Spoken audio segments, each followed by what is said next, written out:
আসসালামু আলাইকুম এভরিওয়ান। আশা করি তোমরা সবাই অনেক অনেক ভালো আছো। আলহামদুলিল্লাহ আমি অনেক ভালো আছি। আজকে আমি তোমাদের সাথে শেয়ার করব একটা চিপসের রেসিপি, যেটার নাম হচ্ছে ফান ফিশ ফ্রাই।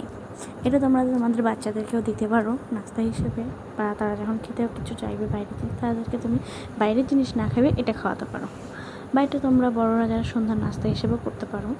সো তার জন্য এটা ভেজে নিতে হবে। দেন এখানে আমি একটা কড়াই নিয়ে নিয়েছি, কড়াই আমি তেল দিয়ে দিয়েছি। দেন তেলটা গরম হয়ে যাওয়ার পরে এখানে আমি চিপসগুলো দিয়ে দিলাম। দেন চিপসগুলো যখন ব্রাউন কালার শেপে চলে আসবে ততক্ষণ অবধি আমাদেরকে ভাজতে হবে। দেখুন আমাদের চিপসের শেপে চলে আসছে, কী সুন্দর ফুলে গেছে, বড় বড় হয়েছে। দেন এটা আমরা এবার ব্রাউন কালার শেপ আসা অবধি ওয়েট করব। দেন আমাদের ব্রাউন কালার শেপে চলে আসছে। এবার আমরা এটা সুন্দর করে ছেঁকে তুলে নেব, তেলটা ভালো করে ছেঁকে, যাতে তেলটা না থাকে। দেন আমাদের তেল ছাঁকা হয়ে গেছে। এবার আমরা এটা ছাঁকাতে দিয়ে দেবো। দেন এটা আমরা রেখে দেওয়ার পর আমরা আরও কিছুটা দিয়ে দিলাম। দেন সেটাও আমরা একই রকমভাবে শেপের জন্য রেখে দেবো। যখন ফুলে যাবে বা চিপসের শেপে চলে আসবে, দেন ব্রাউন কালার শেপ অনুযায়ী আমরা ওয়েট করব ব্রাউন কালার শেপে আসার জন্য। এটা তোমরা এই চিপসটা যে কোনো দোকানে পাবা, মুদিখানার টোকানে যে কোনো দোকান গেলে তোমরা পেয়ে যাবে কম দামে। দেন আমাদের ব্রাউন কালার শেপে চলে আসছে। এবার আমরা এটাকে সুন্দর করে তেল ছেঁকে তুলে নেব।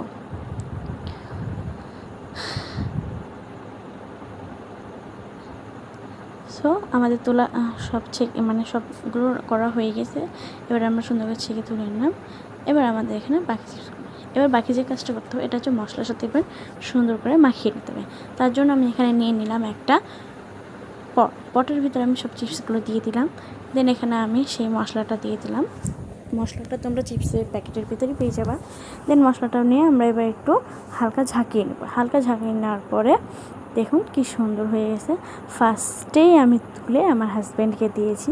দেন আমার হাজব্যান্ড খেয়ে বলছে, কি সুন্দর, কি টেস্টি হয়েছে, তুমি তো অনেক সুন্দর করে রান্না করছো। দেন এটা তোমরা সব দোকানেই পাবা। সো ভিডিওটা ভালো লাগলে অবশ্যই লাইক কমেন্ট শেয়ার করে সাবস্ক্রাইব করে দেবে। আল্লাহ হাফেজ।